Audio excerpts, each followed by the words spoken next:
My parents sold the 5-star luxury resort stay I gifted them for their anniversary. The night before the trip, my mother laughed. I sold the voucher, as if we'd ever go with you. My sister chuckled. Thanks for the extra cash. I left without a word. Days later they came back, panicked, but IT was too late. From the top floor of a Manhattan high-rise, the hustle and bustle of the city appeared distant and small through the large glass windows. Jennifer Monroe looked up from the blueprints spread across her desk and sighed deeply. As the CEO of Monroe Properties, a rapidly growing real estate developer in New York, she lived each day in a whirlwind of activity. Outside the window, the evening light filtered between the skyscrapers, bathing her office in a golden glow. The light illuminated her golden-tinged hair, highlighting her as though she were a symbol of success. Jennifer, there's a call from Mr. Brown, her assistant Lisa said gently, poking her head through the door. Jennifer nodded slightly and picked up her cell phone. It was the final adjustment for a major project involving resort development in Florida. Yes, Mr. Brown, I've reviewed the documents. I understand all the special arrangements for my parents, she said. After ending the call, she took an old photograph from her desk drawer. It showed young Jennifer with her parents and baby April. Taken in front of a small apartment in Queens, the photo contained memories of a time when they were poor but happy. When Jennifer was 10 years old, her father Thomas injured his back in a factory accident and lost his steady income. Her mother Martha worked 2 jobs, desperate to support the family. Young Jennifer started working part-time early on to help with expenses, balancing studies and work. It was during this time that a strong determination grew within her. Someday I want to make life easier for my family. Jennifer obtained a scholarship to attend a prestigious university's real estate program, and immediately made her mark after graduation.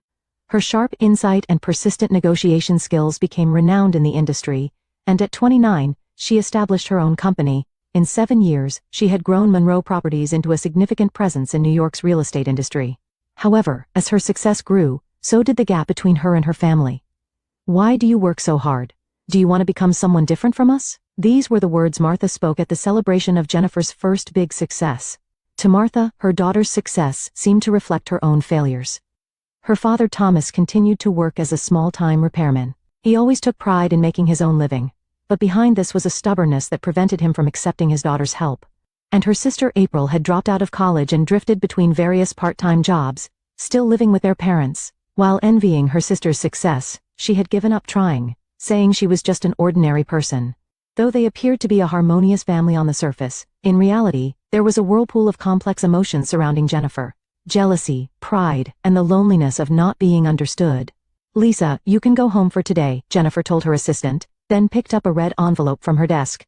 It contained a 1-week stay at the finest suite at Emerald Bay, which she had prepared as a gift for her parents' 40th wedding anniversary. But this was not just a luxury vacation gift. It was the first step in Jennifer's meticulous plan to secure her parents' and April's future. Emerald Bay Resort was a luxury complex CO developed by her company, with plans to build a high-end senior residence facility in care facility. Also enclosed were details of an educational trust fund planned for her sister April. Everything was part of her long-nurtured safety net for family project. Jennifer clutched the envelope to her chest. She had succeeded to ensure her parents and sister would never experience the hardships of her childhood again. She planned to share this plan at tomorrow's dinner.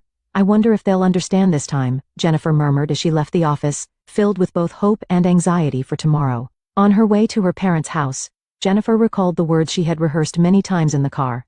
Tonight was supposed to be special. The red envelope contained all her love and gratitude for her parents. She parked her car in a quiet residential area in Queens and took a deep breath. Her parents' house was a small 2-story home, which her father Thomas had always refused when she offered to pay for repairs. The old porch light still flickered just as it had in the past. When she opened the door, laughter could be heard from the living room. As Jennifer stepped into the living room, she saw her parents and sister April chatting animatedly around something. The 3 of them noticed Jennifer and suddenly seemed to suppress their laughter. "Oh, Jenny, you're here." Martha stood up to greet her daughter. "I thought you'd be late. You always seem so busy." There was a hint of sarcasm in those words. Jennifer tried to ignore it and held out the bottle of wine she had brought. "It's your favorite Chardonnay, the one Dad likes." Thomas just nodded silently. When Jennifer's gaze turned to the piece of paper on the table, April quickly hid it in her pocket. "What were you looking at?" Jennifer asked. "Nothing at all," Martha answered, heading toward the kitchen. "Dinner is ready. Let's sit down." The table was set with her mother's specialty dishes. Jennifer tried to find a way to bring up the resort while searching for a conversation starter. "By the way, are you free next month? I have a special plan." "What is it? More of your business talk?" Martha said, picking up her wine glass. No, something more personal. Jennifer was about to reach for the red envelope when she was interrupted by Thomas's cold gaze. Jenny, you don't need to do anything special for us. We're satisfied with our current life. April chuckled sarcastically as she put a potato in her mouth. My sister always has to be dramatic. The conversation gradually shifted to other topics. Martha gossiped about the neighbors, Thomas talked about sports, and April discussed her recent dates. Jennifer tried several times to bring the conversation back, but her family seemed to skillfully avoid it. When apple pie was served for dessert, Jennifer determinedly took out the red envelope. This is to celebrate your 40th wedding anniversary. I've prepared a special gift. Martha and Thomas exchanged confused glances. April suddenly showed interest and leaned forward. Open it. Jennifer offered the envelope. Martha took out the voucher and documents from the envelope and quickly browsed through them. Thomas peered at them too. Surprise spread across their faces, but it wasn't the joy Jennifer had expected. A resort in Florida? Martha frowned. It's fancy, but it's Emerald Bay, one of the most luxurious resorts in Florida. It's opening next month. This includes a one-week stay and special arrangements, Jennifer explained enthusiastically. Silence followed. There was an invisible but definite wall between Jennifer's enthusiasm and her family's cool response.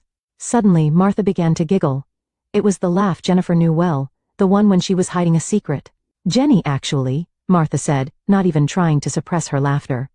We already sold that voucher. The blood drained from Jennifer's face. What did you say? That's right, Martha shrugged. Last week, your assistant called to say a special mail would arrive.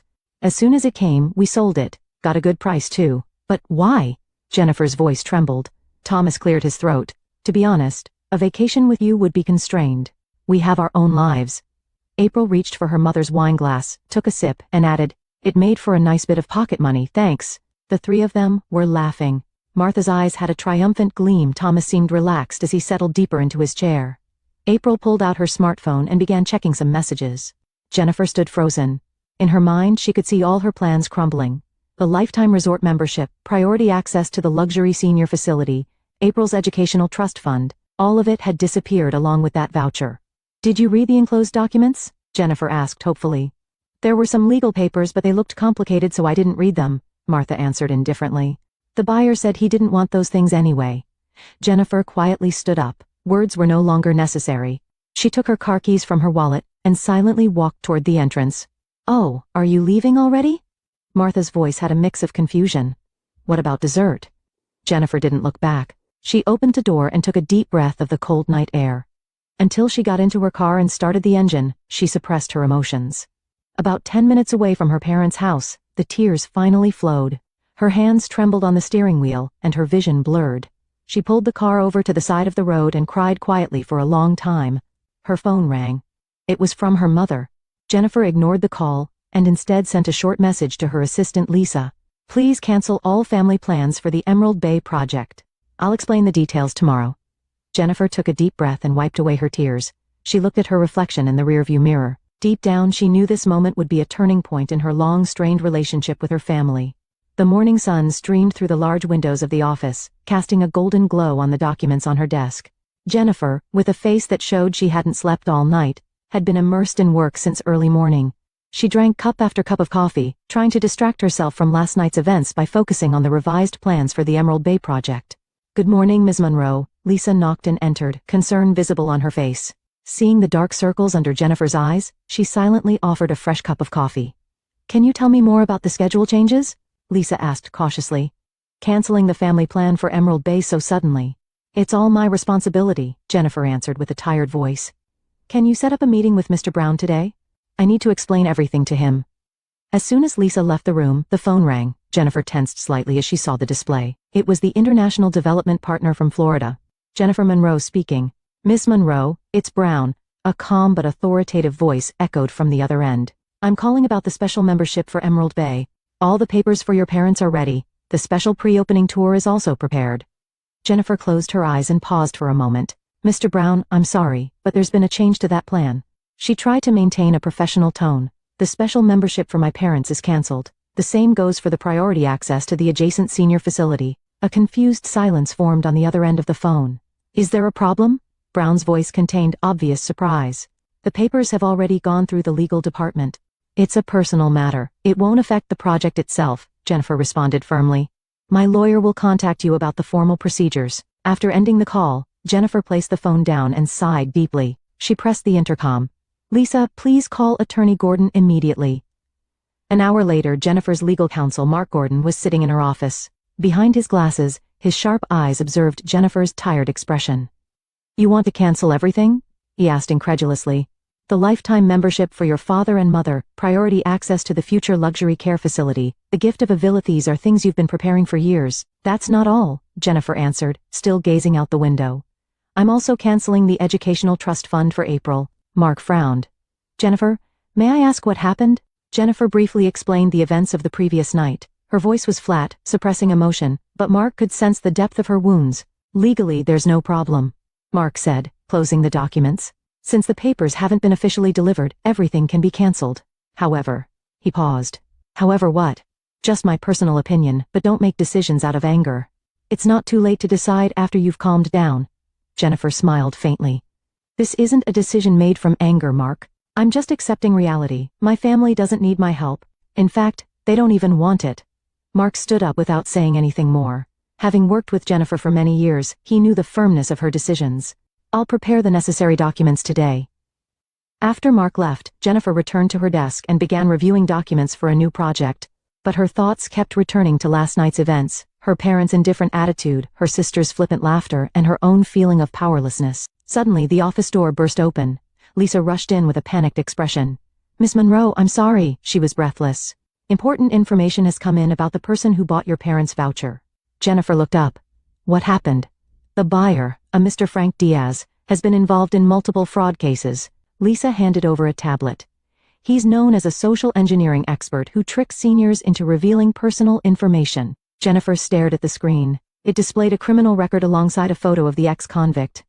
How did you get this information? We were tracking the voucher as per your instructions.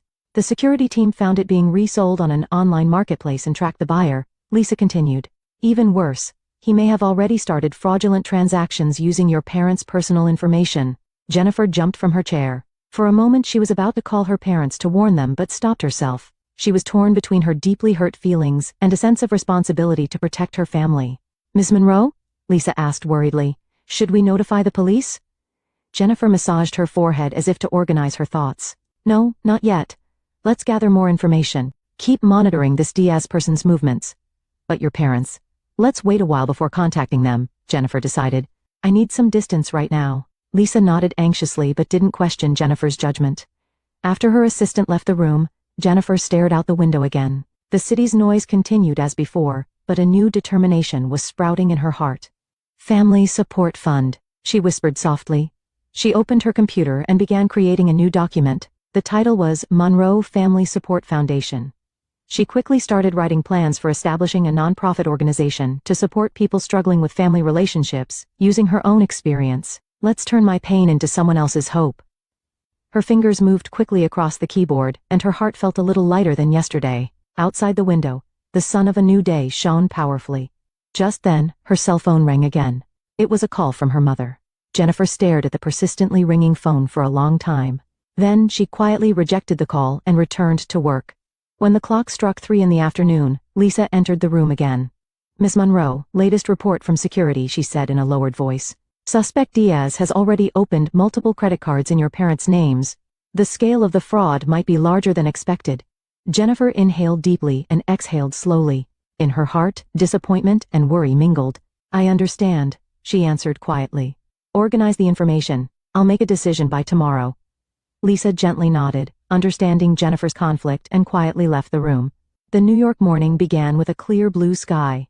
Jennifer had been focused on a video conference with her Florida development partners since early morning. The final adjustments for Emerald Bay were reaching a crucial stage. Next week works fine for the Miami on-site inspection, Jennifer told the business partners on the monitor. I'll also send the revised plan for the family-oriented program today. After the meeting, she checked her schedule. In the afternoon, she had a meeting planned for launching a charitable enterprise. Since the incident with her family, she had been passionately working on the concept of the Monroe Family Support Foundation. It was planned to support people with difficult family relationships, especially serving as a resource center for adult children with elderly parents. Ms. Monroe, Lisa called over the intercom. There was obvious tension in her voice. Yes, Lisa, you have visitors. Your mother, father, and sister. Jennifer froze. It was unprecedented in recent years for her parents and sister to come here. Tell them I'm scheduled to leave for Miami this afternoon, she replied, trying to appear calm. I told them, but they say it's very urgent, Lisa's voice lowered. They seem quite distressed. Jennifer closed her eyes and took a deep breath. All right. Show them to the conference room. I'll be there in 10 minutes. She prepared herself mentally while tidying up the documents on her desk. Checking her appearance in the mirror, she tried to compose a professional expression. She still felt anger and disappointment toward her parents, but her concern about the fraud hadn't disappeared either. 10 minutes later, she opened the conference room door. Martha, Thomas, and April were sitting at the table with tense expressions. Martha's eyes were red and swollen, clearly showing she had been crying. Deep fatigue was etched on Thomas's face, and his usual stubborn attitude had receded. April nervously fiddled with her smartphone, avoiding looking at her sister. What's wrong? Jennifer asked calmly. Martha tried to stand up, but her legs trembled and she sat back down. Jennifer, we need your help, her voice was shaking. We're in serious trouble. Thomas cleared his throat. We were tricked by a con artist, the man who bought that voucher. April looked up. Fear flickered in her eyes. Seems like all our personal information was stolen. Credit cards have been created without our knowledge, and debts too. Have you contacted the police? Jennifer asked, controlling her emotions. We went yesterday, but they said not to expect much, Martha tearfully said. The police said they couldn't believe we made such expensive purchases. But it wasn't us. The guy was a professional con artist, Thomas's voice mixed with anger and shame. We were easily fooled. That's not all. Martha took out a newspaper clipping from her handbag with trembling hands. Look at this. It was an advertisement for Emerald Bay. Under the headline, Priority Rights to Luxury Senior Residences, there were photos of luxurious facilities. Is this what you were trying to give us as a present? Tears welled up in Martha's eyes. Jennifer took the advertisement and stared at it silently. Nothing could be read from her expression.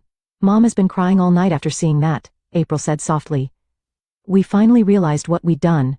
Jenny, Thomas called out in an unusually weak voice. I understand now what you were thinking, but is it too late? Jennifer slowly sat down. She looked at each of their faces in turn. Until last week she had been longing for this moment to come, the day her family would understand and appreciate her love and care. But now, her heart was filled with complex emotions. Yes, it is too late, she finally spoke. The voucher you sold wasn't just for a vacation. She took out a set of documents from the desk drawer. These are copies of the documents that were attached to that voucher, she began explaining calmly. Lifetime membership to Emerald Bay, priority access to the luxury senior residence facility to be built in the future, and a gift deed for a villa for Dad and Mom. Martha and Thomas gasped. Furthermore, Jennifer turned to April. It included documents establishing an educational trust fund for you, so you could return to college whenever you wanted, or start a new career. April's hands left her smartphone and covered her trembling lips. Did we ruin everything? Martha's voice was hoarse. All rights were terminated when you sold the voucher, Jennifer answered coolly. After learning about this, I canceled all the procedures. A heavy silence filled the room. Thomas covered his face with both hands, his shoulders shaking. Martha stared blankly ahead, and April began to cry quietly. Jenny, Martha searched for words but seemed unable to find appropriate ones for an apology. This is the result of your choice, Jennifer said in a controlled voice. You belittled my love. And now, you're paying the price. Won't you help us with the fraud? Thomas asked hopefully. Jennifer sighed deeply. I've already reported it to the police. My security team continues to track the fraudster. My lawyer will handle the personal information damage. A glimmer of hope lit up Martha's face. But I want you to understand something, Jennifer continued. I will help resolve your financial problems, but this is the last time. Never again laugh at my affection. Jenny? Martha called out in a trembling voice. No, don't listen now.